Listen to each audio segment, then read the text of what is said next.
Hi students, welcome to PhD jobs and admission. This is Gauri. So इस video में मैं आप सभी के साथ CSJMU एंट्रेंस टेस्ट का रिसर्च मेथोडोलॉजी सिलेबस डिस्कस करी हूँ। एंड इन टुडेज सेशन मैं आप सभी के साथ मीनिंग ऑफ रिसर्च सिखाऊंगी by using MCQs। And that's why ये वीडियो आपको एंड तक देखना है, बिकॉज इस वीडियो में मैंने वो सारे कॉन्सेप्ट्स क्लियर किए हैं जो कि बहुत इंपॉर्टेंट है for the topic meaning of research. But still इस वीडियो को देखने के बाद अगर आपके कोई कॉन्सेप्ट्स क्लियर नहीं हुए हैं, आप मुझे कमेंट करके पूछ सकते हो। Students, let us start with this session now. So students, आप सभी को पता है कि CSJMU एंट्रेंस टेस्ट ये 38 जुलाई को है। एंड दैट्स वाई आप सभी के पास बहुत कम टाइम है, जिस कम टाइम में आप सभी को पेपर 1 एंड पेपर 2 दोनों के लिए भी स्टडी करना है। सो पेपर 1 ये प्योरली रिसर्च मेथोडोलॉजी के लिए होता है एंड पेपर 2 ये कंसर्न सब्जेक्ट के लिए होता है। एंड आप सभी को दोनों ही पेपर्स में अच्छे मार्क्स क्वालिफाई करने हैं, स्कोर करने हैं, तब भी आप एंट्रेंस टेस्ट को क्वालिफाई कर सकते हो। सो पेपर 1 को क्वालिफाई करने के लिए हम सभी आपको कंप्लीट कोर्स प्रोवाइड करते हैं जिसका नाम है रिसर्च मेथोडोलॉजी कंप्लीट कोर्स, जिस कोर्स की मदद से आप guaranteed CSJMU PhD entrance test को क्वालिफाई कर सकते हो। सो इस कोर्स में हम सभी आपको full syllabus video lectures provide करते हैं जिसमें थियोरीज एंड MCQs दोनों भी अवेलेबल है। हम सभी आपको full syllabus notes and mock test provide करते हैं। सो बेसिकली हमारे पास ऐसे 10 मॉक टेस्ट अवेलेबल है and each mock test contains 40 MCQs and that's why overall आपके इसमें 400 MCQs कवर हो जाते हैं।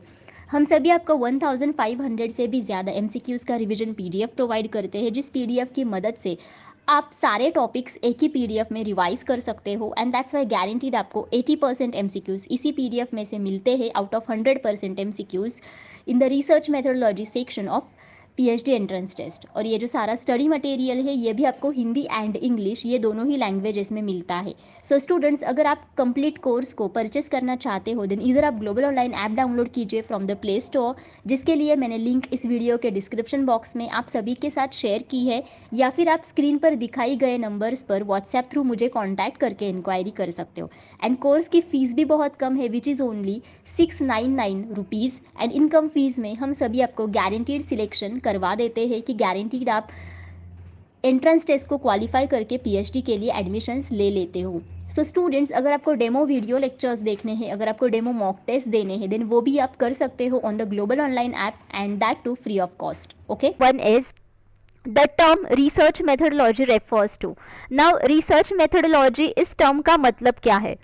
So let us see different options. The methods used in data collection and analysis. Whether ये एक method है जिसका इस्तेमाल हम सभी लोग data collection and analysis के लिए करते हैं, या फिर whether the rules for writing a research paper और रिपोर्ट, या फिर रिसर्च मेथोडोलॉजी एक रूल्स है, ओके, जिस रूल्स के साथ हम सभी लोगों को रिसर्च रिपोर्ट एंड पेपर लिखना है, या फिर the specific methods of study and analysis, या फिर रिसर्च मेथोडोलॉजी ये कोई स्पेसिफिक मेथड्स है ऑफ स्टडी एंड एनालिसिस, या फिर the theoretical paradigms for data collection analysis and interpretation, या फिर ये कोई थियोरेटिकल पैराडिम्स है।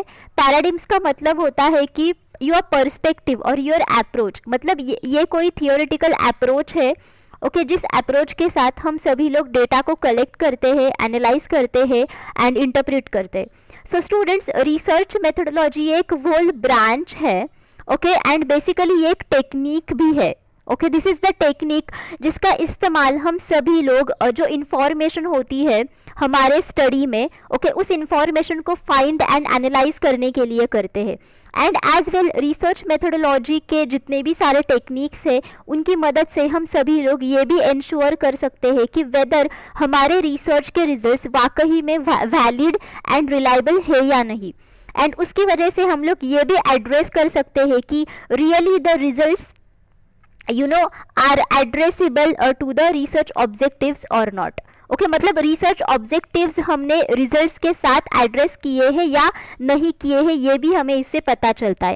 And that's why your correct answer should be 4, because research methodology ये एक थियोरेटिकल अप्रोच है जिस अप्रोच के साथ हम सभी लोग डेटा को कलेक्ट करते हैं, उसको एनालाइज करते हैं एंड एज वेल उसको इंटरप्रीट भी करते हैं। Okay, next, in simple terms reliability is the. So simple terms में रिलायबिलिटी का मतलब क्या है? So whether it is a consistency of scores on tests, okay मतलब ये कोई टेस्ट के स्कोर्स की कंसिस्टेंसी है, या फिर appropriateness of interpretation based on test scores, या फिर ways in which people are the same, या फिर rank order of participants on some measure. So basically students, reliability ये जो कॉन्सेप्ट है ये बहुत ही इंपॉर्टेंट कॉन्सेप्ट है रिसर्च में, बिकॉज रिलायबिलिटी जो है बेसिकली इसका मतलब होता है कि how stable you are getting the results of your whole research process. मतलब अगर आप किसी भी रिसर्च प्रोसेस को बार बार डिफरेंट सिचुएशंस में करते हो by using the similar statistical test, then उसके बाद आपको बार बार कितनी बार स्टेबल रिजल्ट्स मिलते हैं. ओके मतलब कंसिस्टेंट आपको रिजल्ट्स मिलते हैं, उसे बेसिकली रिलायबिलिटी कहा जाता है. And that's why your correct answer should be 1. Okay यानी कि consistency of scores on tests. Okay all of you getting, and that's why this is the correct answer. Next, operational definitions have. Now operational definitions को क्या होता है, मतलब उनके characteristic exactly क्या है, वेदर उनका जो मीनिंग लिमिटेड है या फिर उनका एक्सटेंसिव मीनिंग है, या फिर सेक्टरल मीनिंग है, या फिर universal meaning. Okay so first of all हम लोग ये देखते हैं कि एग्जैक्टली ऑपरेशनल डेफिनेशंस है क्या. Okay so basically operational definitions ये प्रोसीजर्स होते हैं और ऑपरेशंस होते हैं जिनका इस्तेमाल हम सभी लोग कॉन्सेप्ट या फिर टर्म्स को मेजर या फिर मैनिपुलेट करने के लिए करते हैं. Okay and as well operational definitions ये हम सभी को क्लियर एंड स्पेसिफिक एक्सप्लेनेशन भी प्रोवाइड करती है ऑफ अ स्पेसिफिक कॉन्सेप्ट और टर्म.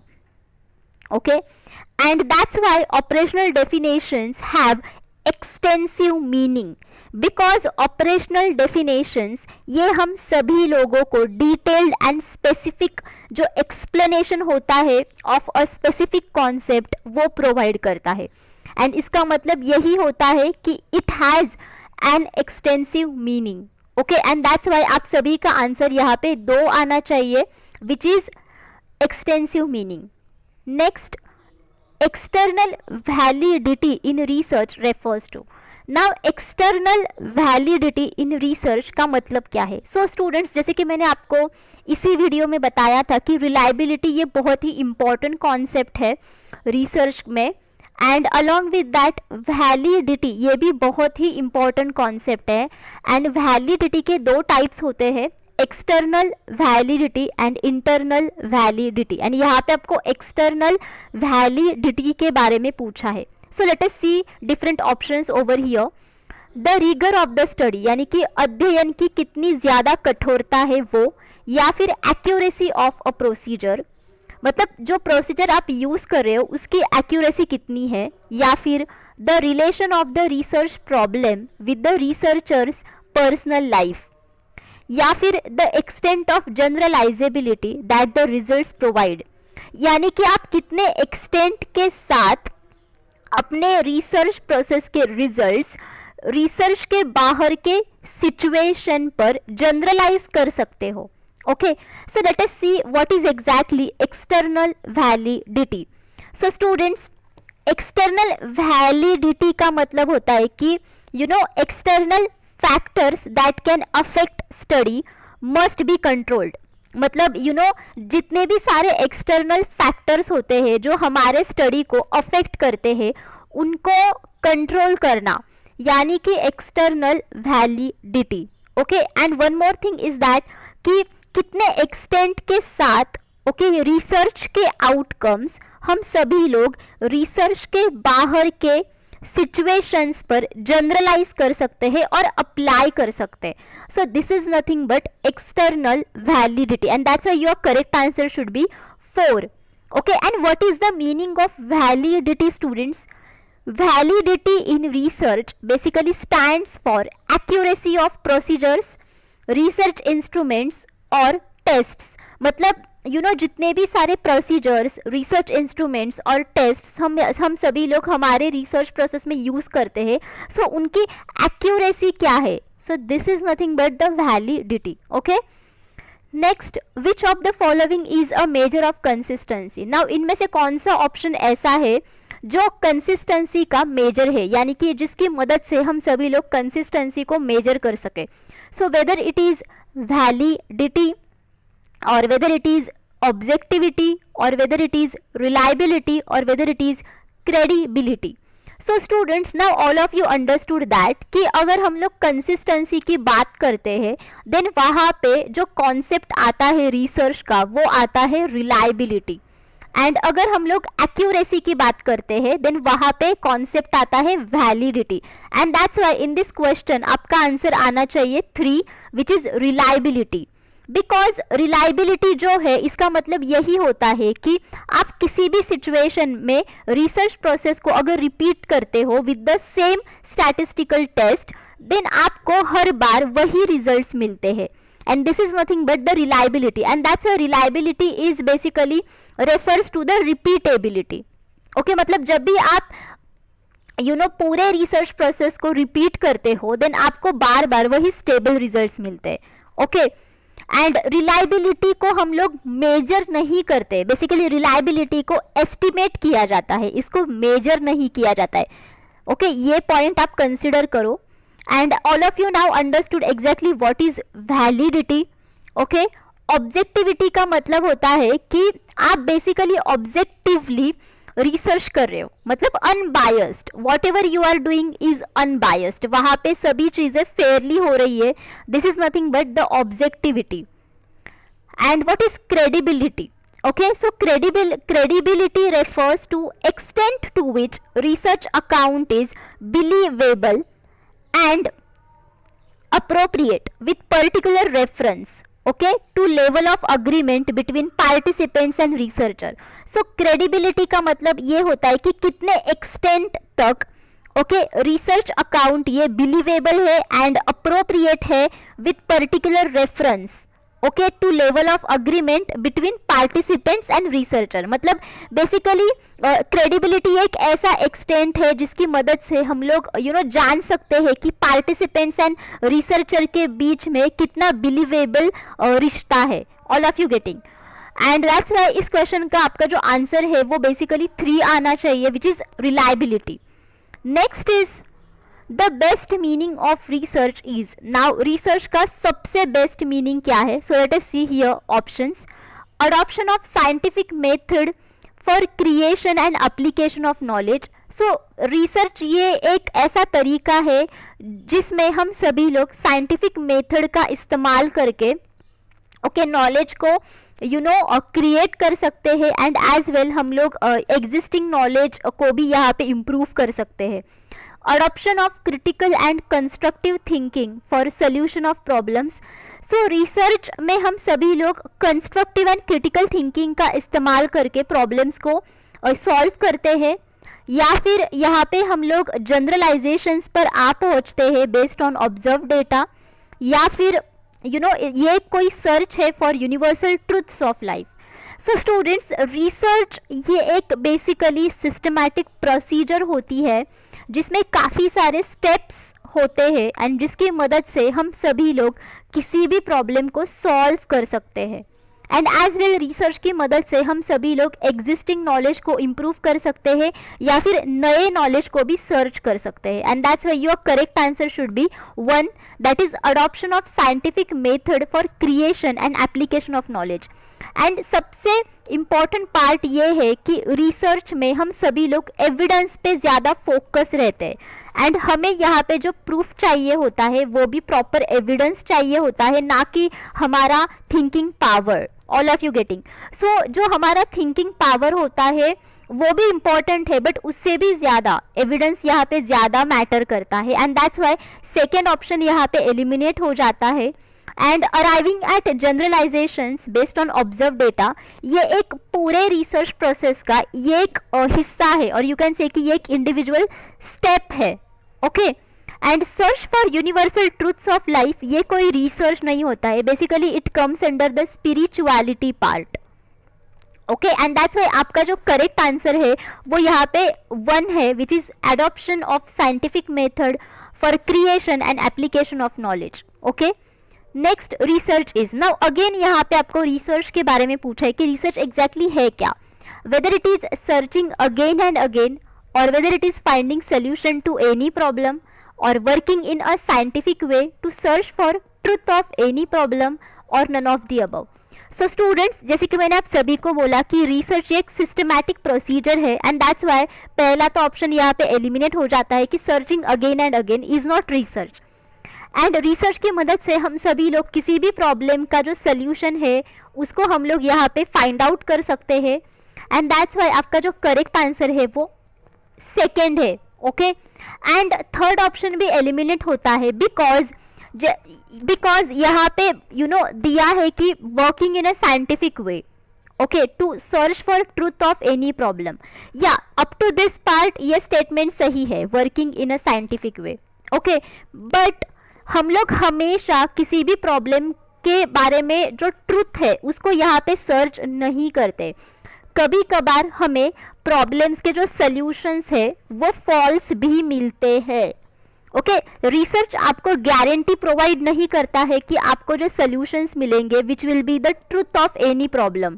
ओके, बिकॉज रिसर्च में हम सभी लोग basically evidence then empirical observation इन सभी के ऊपर यहाँ पे हम लोग हमेशा विश्वास रखते हैं, बट स्टिल हमेशा हम सभी लोग यहाँ पे ट्रूथ ऑफ एनी प्रॉब्लम को सर्च नहीं करते. बेसिकली यहाँ पे हमारा फोकस यही रहता है कि हम प्रॉब्लम को सॉल्व करें. Okay, and that's why your correct answer should be 2. Next, during research when we avoid speculative and metaphysical approaches and instead concentrate on studying observable facts it is called. Okay, so during research अगर हम सभी लोग speculative and metaphysical approaches को avoid करते हैं, okay, यानी कि अटलबाजी और आध्यात्मिक दृष्टिकोण को अगर हम लोग अवॉइड करते हैं एंड इंस्टेड ऑफ दैट अगर हम लोग जो ऑब्जर्वेबल फैक्ट्स है उन पे अगर हम लोग ज़्यादा कॉन्सेंट्रेट करते हैं, देन इस प्रकार के अध्ययन को और इस प्रकार के बेसिकली रिसर्च को क्या कहा जाता है.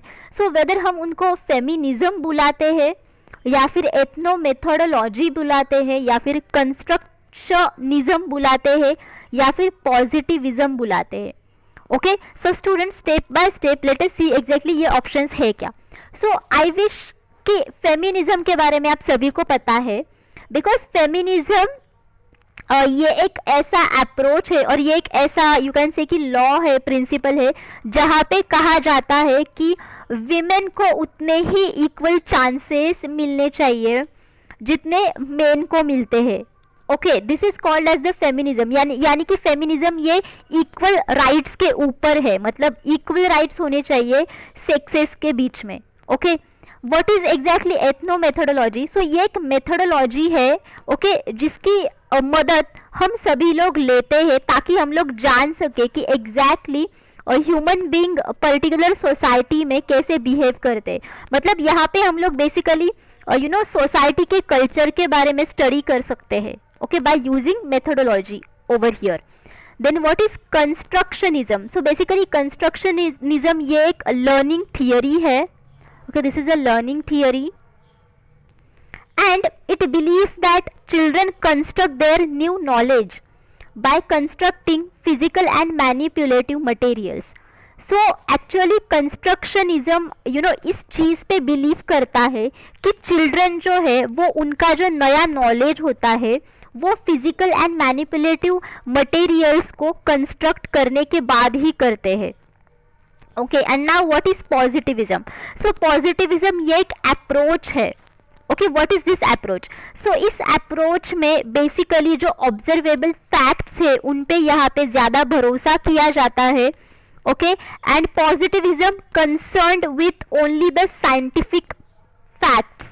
Okay, not the intuitive thinking, और जो चीज़ हम लोग ऐसे ही थिंक करते हैं और जो सुनी सुनाई बातें होती है उन पे यहाँ पे कोई भी भरोसा नहीं किया जाता है. So positivism based upon the empirical observation, observable facts, and that's why here your correct answer should be 4. okay, because positivism relies on the scientific methods, observable facts and empirical observation. Okay, next, one of the main aims of science is. Now इनमें से कौन सा science का एक main aim है. So whether it is persuasion, prediction, postdiction, assertion. So students, now all of you understood that कि science का जो मेन एम है वो यही है कि प्रेडिक्शन करना, बिकॉज अगर आप प्रेडिक्शन नहीं करोगे देन आप उसको टेस्ट नहीं करोगे, एंड अगर आप उसको टेस्ट नहीं करोगे देन आपको रिजल्ट्स नहीं मिलेंगे, एंड आपको रिजल्ट्स नहीं मिलेंगे तो आप थियरी नहीं बनाओगे. So this is the whole procedure of a science basically, and that's why science का जो मेन एम होता है वो यही होता है कि प्रेडिक्शन करो.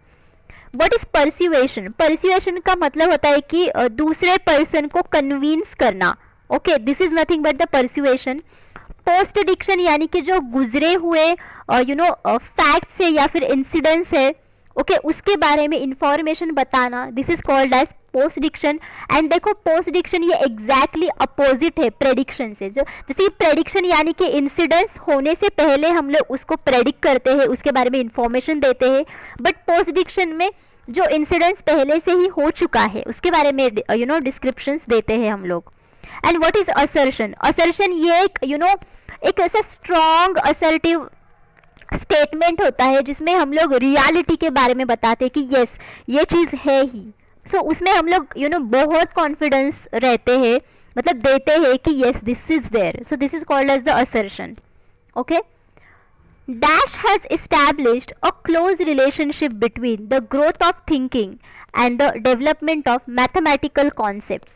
So इनमें से कौन सा ऑप्शन ऐसा है जिसने थिंकिंग का जो ग्रोथ है एंड जो मैथमेटिकल कॉन्सेप्ट्स है उसके जो डेवलपमेंट है इनके बीच में रिलेशनशिप को इस्टेब्लिश किया है. सो वेदर ये रिसर्च है या फिर टेस्ट्स है या फिर इक्वेशन है या फिर डेमोन्स्ट्रेशन है.